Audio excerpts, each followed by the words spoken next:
Don't be suspicious, don't be suspicious, don't be suspicious, don't be suspicious, don't be suspicious, don't be suspicious. You guys remember that really annoying character from Parks and Rec? She had a few really classic lines. One of them being, money please, money please. Okay, I have something to say to you.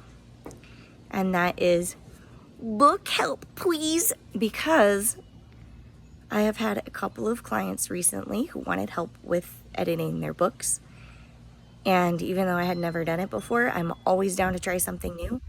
And I am finding that I really enjoy it.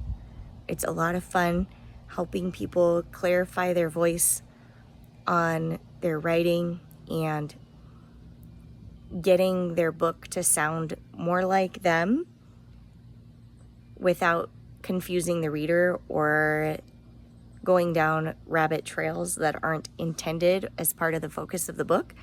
So if you need any help with anything like that, check out my website, jenthepen.com. I would be happy to help.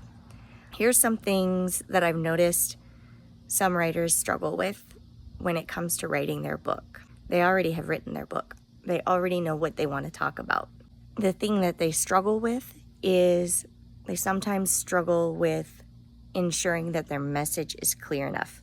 The clarity of the message is really important. What editors do is we cut out unnecessary or confusing parts of a book that don't really add value to the reader or enhance the story or the flow of what you're talking about. So that's the first thing. Another thing that is something I've noticed some writers do is getting mixed up on common sayings or turns of phrase. So one example is for all intents and purposes. A lot of people misspeak that as for all intensive purposes. Recently, I was scrolling on LinkedIn and someone let me know that the phrase just desserts is actually only spelled with one S. I had no idea.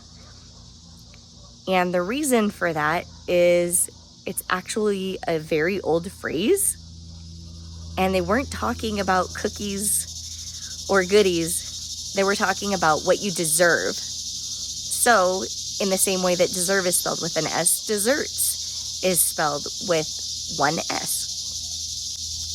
Another thing that I've been able to help people with in their book writing process is consistency. Perhaps they will use a common phrase and they will write it down differently. So for example, if it's a hyphenated phrase that also shows up sometimes as one word or something like that, they might hyphenate it the first time and then write it as one word the next. So having something consistent is really important. I recently had a client ask me about formatting. And although formatting isn't something that I usually help with, again, I'm down to try anything. But if you haven't heard about formatting and you haven't done like marketing and design, go read up on widows, orphans, runs, and rivers. It's very interesting. It's something that you can do to make your copy more visually appealing.